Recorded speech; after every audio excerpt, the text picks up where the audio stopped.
this afternoon at one of John Donne's religious poems. I'm going to be having a look at Holy Sonnet 14, Batter My Heart. And I'm just going to move myself up there so that I'm not quite in the way. So I'm going to read through the poem for us first of all. Batter my heart, three-personed God, for you as yet but knock, breathe, shine, and seek to mend, that I may rise and stand, or throw me and bend your force to break, blow, burn, and make me new. I, like an usurped town to another due, labour to admit you, but oh, to no end. Reason, your viceroy in me should defend, but is captived, and proves weak or untrue. Yet dearly I love you, and would be loved fain, but am betrothed unto your enemy. Divorce me, untie, or break that knot again. Take me to you, imprison me, for I, except you enthrall me, never shall be free, nor ever chaste, except you ravish me. Okay, so if we start to think about what Donne is doing here, we've got to put this in the context of Donne's religious background. So we know that Donne was born a Roman Catholic. He came from a very prestigious Roman Catholic family.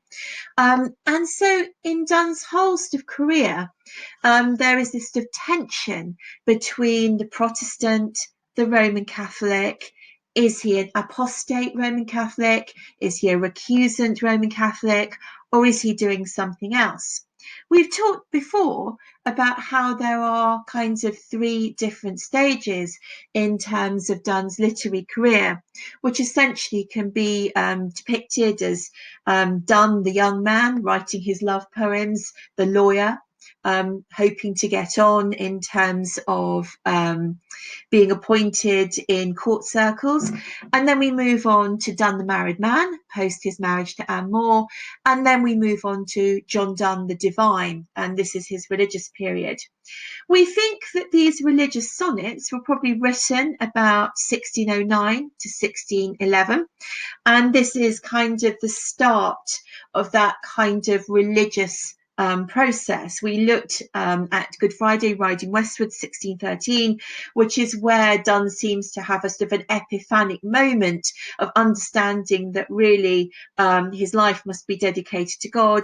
And obviously that's underpinned by what we know about Donne as having been told by King James I in 1607 that if he wants to get on in his career, he really needs to be thinking about doing something with regard to religion and nothing else.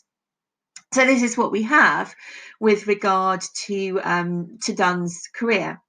So what perhaps this poem underpins is that sort of uncertainty. Donne is kind of torn between what kind of Catholic he is, what kind of career he's going to have, what he really wants. So if we have a look at the first two lines, batter my heart, three-personed God, for you as yet but knock, breathe, shine, and seek to mend.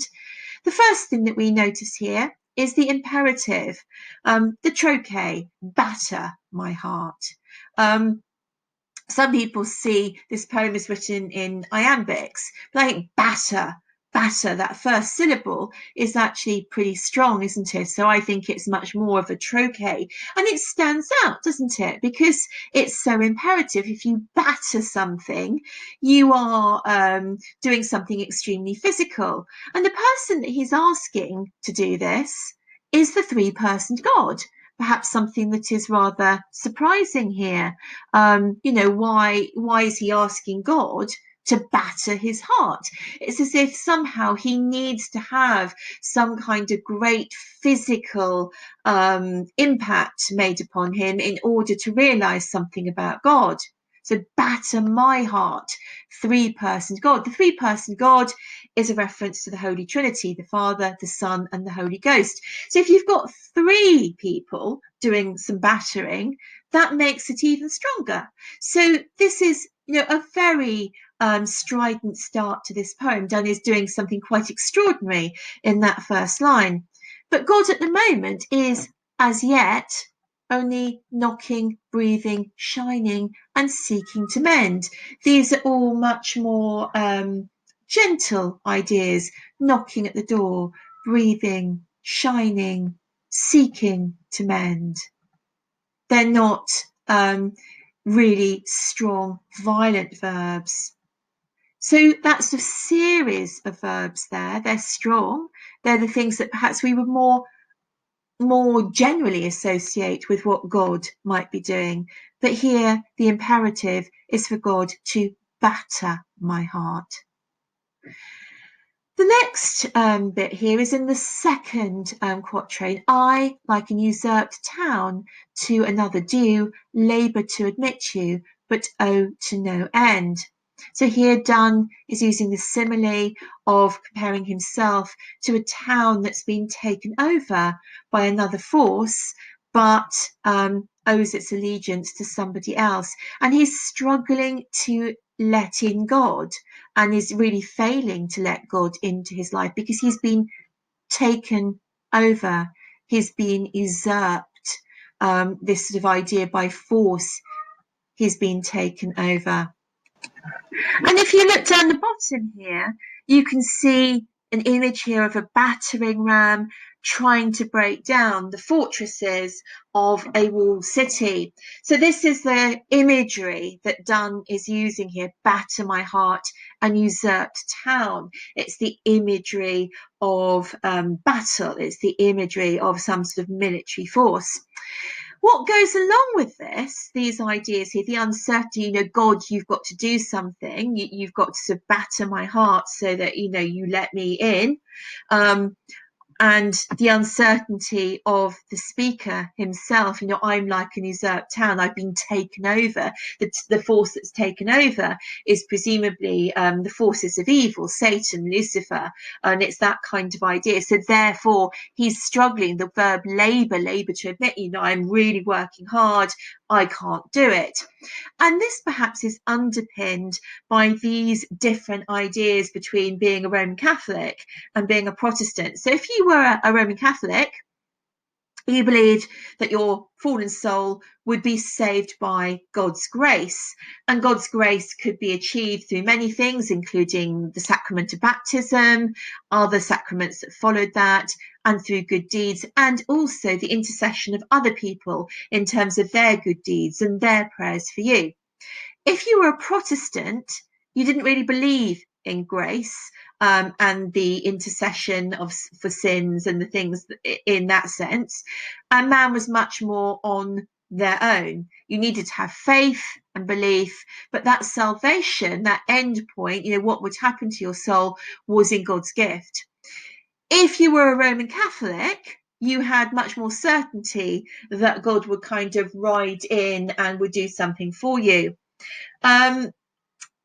In this time, Donne is being faced with the idea of growing older, but also having to make that choice between being a Roman Catholic of some kind or being a Protestant and moving on in terms of preferment and, achieving something in his life.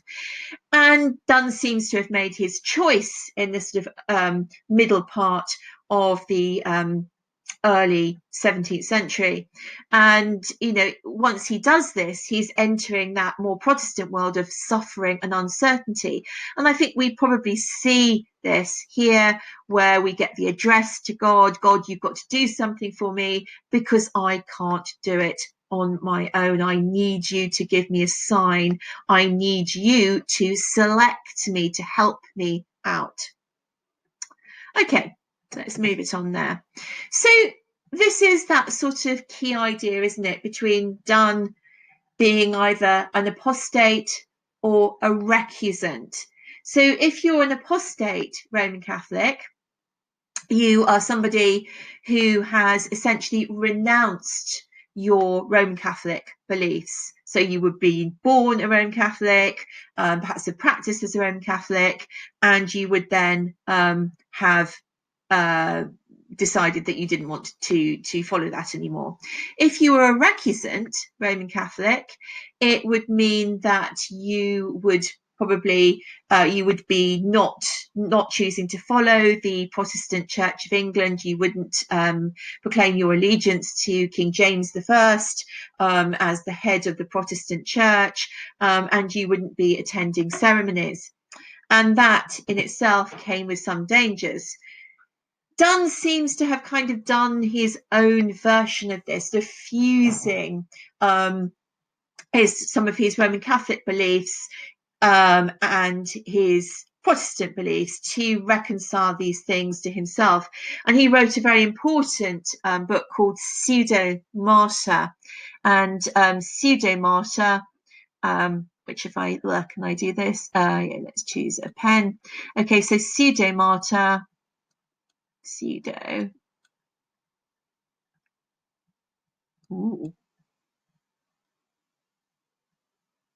Here we go. Pseudo-Martyr.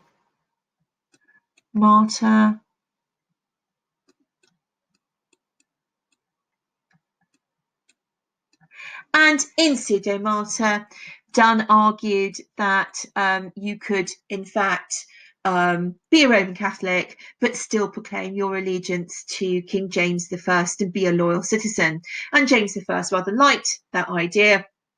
And this again, meant that he felt that Donne would be a very good advertisement for, showing what could be done in this time. And we do need to understand the historical context. So if you look down here on the bottom right of the slide, so in 1605, the Popish Recusants Act meant that a recusant was to be fined £60 or to forfeit 2/3 of his land if he did not receive the sacrament of the Lord's Supper at least once a year in his Church of England parish. It was high treason to obey Rome and not the king. These were fraught times. It was the times post the gunpowder plot. And consequently, to be a Roman Catholic, to be associated with Roman Catholics was pretty dangerous. You would, it ran a huge risk. So, we can understand perhaps Donne's anxiety for his family, wanting to make a secure life for himself. But this creates a tension in his work.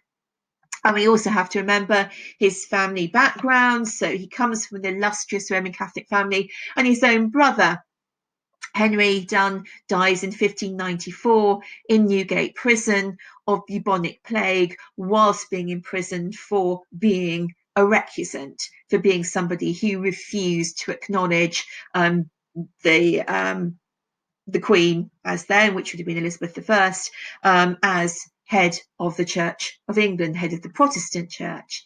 And while he was there, he was tortured, and he informed under the torture on a friend of his, a priest, who was subsequently executed. So Donne was no stranger to to these things actually happening. He knew all about it. So if we have a look then at this first stanza, we have batter my heart, three-personed God for you, as yet but knock, breathe, shine, and seek to mend. So we talked about that before. That I may rise and stand, or throw me, and bend your force to break, blow, burn, and make me new. So the idea here is that this is a strong voice, isn't it? The speaker of this poem is asking God, three-personed God, to overthrow me and to bend your force to break, blow, burn, and make me new. So this listing of verbs here, this syndetic listing of verbs, break, blow, burn, make. This is what God has to do in order that the speaker may rise and stand. So if we think about the verb rise, there is the connotation of transcending the mortal world, rising up, both perhaps in terms of doing better, but also ultimately achieving heaven, going up to heaven there. But in order to do this, the speaker wants God to come to do these things, to batter my heart, to overthrow me, bend your force. These are the things that the speaker is asking God to do. So this is a strong voice again in this poem. And we can see that this is then the idea of the first quatrain. God, you've got to do something for me because I can't do this on my own. And the rhyme scheme here is we have A, B, B, A. So we have that first idea in the first quatrain. The second quatrain here, I, like an usurped town, to another due, labour to admit you, but owe to no end. Reason, your viceroy in me should defend, but is captived and proves weak or untrue. So here again, this is our second quatrain. We've got A, B, B, A. This is the reference, this is a simile, like an usurped town. So this is what Donne is comparing himself to. I've been taken over, I've been usurped. So if we look at the imagery here, an usurped town, defend, captived, it's all the language, isn't it, of being taken by force, of actually being imprisoned, which is the language, isn't it, of military battle, military might, all of these things. This reference to captived, if you look at the picture here on the right, in these times, in Jacobean England, in late Elizabethan England, people who did not follow the party line, who did not do what they were told in terms of following the Protestant religion, could well have been thrown into prison, like we mentioned John Donne's brother, Henry Donne. And the punishments were severe. So you can see here, this captive here is in manacles, they're being strung up and they're being tortured in order to renounce their Catholic faith. So these words, captive, defend, usurped, they're all quite strong and powerful ideas that might carry a huge amount of weight. If we look at this, reason, your viceroy in me. So a viceroy is a deputy for a king, the second one down, the vice king, the second one down. So reason, your viceroy in me. So my reason inside me should defend me. So against the forces of evil. So the idea is he's been taken over by the forces of the devil, of Satan, and reason, my logic should sort of defend me against Satan. I should know that you're really there, that God, you will help me. But me is captive. Me, my sort of inner being, I'm captive and I'm weak or untrue. Notice that uncertainty coming in there as well, that sort of sense, I'm not quite sure, weak or untrue. Am I just sort of vulnerable, or am I being disloyal? I'm not quite sure.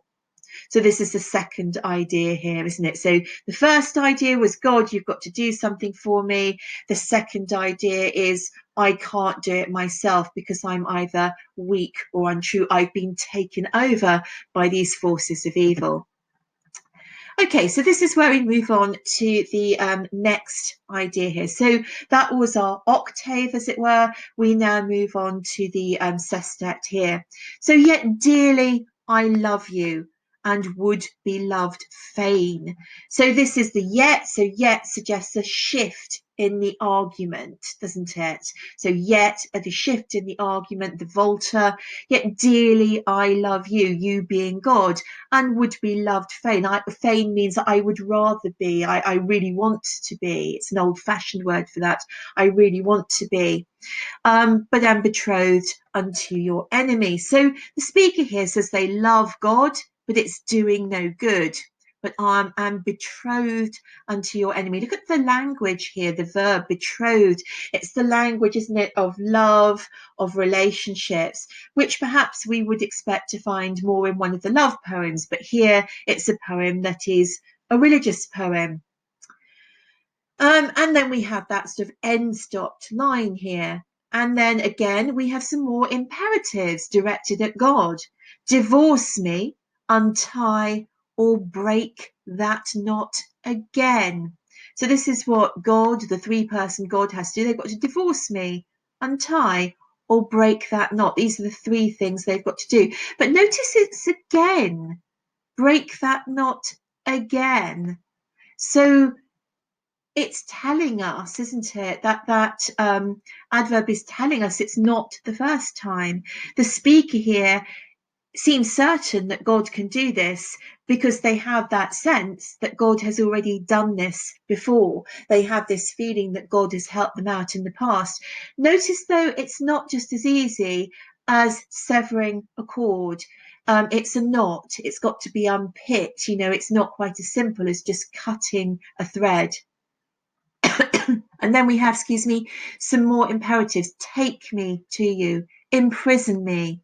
So again, two more things. You've got to take me to you. You've got to imprison me. That's an interesting idea, isn't it? Most people don't want to be imprisoned. It's something that we wouldn't necessarily think that we would want to have. But here, the idea is that this would be a good thing because imprisoning would cement the relationship between the speaker and God. For except you enthrall me, again, a powerful verb. So if you enthrall somebody, you have them in your power. You have them under your spell. Never shall be free, nor ever chaste, except you ravish me. But those two paradoxes here.